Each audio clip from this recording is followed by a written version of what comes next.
उसके बाद ईमानियात के बाद जो सबसे बड़ा दर्जा है वो है इबादत, और फिर उसके बाद इबादत में से सबसे अफजल और आला जो इबादत है वो है नमाज। इसलिए अल्लाह रब्बुल इज्जत ने कुरान मजीद में नमाज को ईमान से ताबीर फरमाकर अल्लाह रब्बुल इज्जत ने फरमाया, वमा कान अल्लाहु लियुज़िअ ईमानकुम इन्नल्लाह बिन्नासि लरऊफुर रहीम। अल्लाह रब्बुल इज्जत हरगिज़ किसी की ईमान को ज़ाया नहीं करता, बल्कि अल्लाह रब्बुल इज्जत अपने बंदों के साथ बड़ा मेहरबान और रहमत करने वाला है। तफसीर इब्न कसीर में इस आयत की तफसीर लिखी है कि नबी अकरम सल्लल्लाहु अलैहि वसल्लम जब मदीना तशरीफ लाए तो आप अलैहिस्सलातु वस्सलाम ने बैतुल मक़दस की तरफ रुख करके नमाज पढ़ते रहे। बाद में अल्लाह रब्बुल इज्जत ने हुक्म दिया कि मेरा पैगंबर आप अपना रुख मुबारक काबतुल्लाह की तरफ फेर दे, और उसके बाद नबी अकरम सल्लल्लाहु अलैहि वसल्लम काबतुल्लाह की तरफ नमाज पढ़ते रहे। तो उनमें से बाज लोगों के दिल में ख्याल आया, यार जो हमने बैतुल मक़दस की तरफ नमाज पढ़ी है इसका क्या होगा, क्या वो ज़ाया हो जाएंगे? तो अल्लाह रब्बुल इज्जत ने तसल्ली के लिए ये आयत नाज़िल फरमाई, वमा कान अल्लाहु लियुज़िअ ईमानकुम इन्नल्लाह बिन्नासि लरऊफुर रहीम, कि अल्लाह रब्बुल इज्जत हरगिज़ तुम्हारी ईमान को यानी नमाज को ज़ाया नहीं करता, बल्कि अल्लाह रब्बुल इज्जत तो अपने बंदों के साथ बड़ा मेहरबान और निहायत रहम करने वाला है।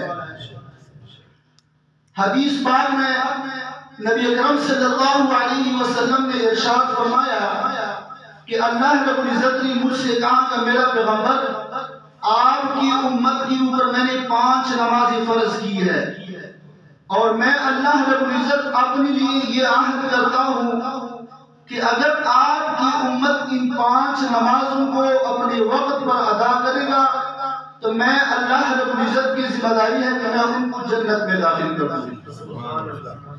और उसके बाद अल्लाह रब्बुल इज्जत ने फरमाया कि अगर आपकी उम्मत इन 5 नमाजों को अपने वक्त पर अदा नहीं करेगा तो मैं अल्लाह रब्बुल इज्जत के ऊपर कोई जिम्मेदारी नहीं कि मैं उनको जन्नत में दाखिल कर दूं। हज़रत अब्दुल्लाह इब्न मसूद रज़ियल्लाहु तआला अन्हु नबी अकरम सल्लल्लाहु अलैहि वसल्लम से सवाल किया, या रसूल अल्लाह सबसे अफजल अमल कौन सा है? नबी अलैहिस्सलातु वस्सलाम ने इरशाद फरमाया, अस्सलातु अला वक्तिहा, कि नमाज को अपने वक्त पर अदा करना ये सबसे ज्यादा अल्लाह रब्बुल इज्जत को पसंदीदा अमल है। हज़रत अबू ज़र रज़ियल्लाहु तआला अन्हु फरमाते हैं कि नबी अलैहिस्सलातु वस्सलाम मौसम ख़ज़ा में बाहर तशरीफ लाए तो हालत ये थी कि मौसम की शिद्दत की वजह से पत्ते गिर रहे थे।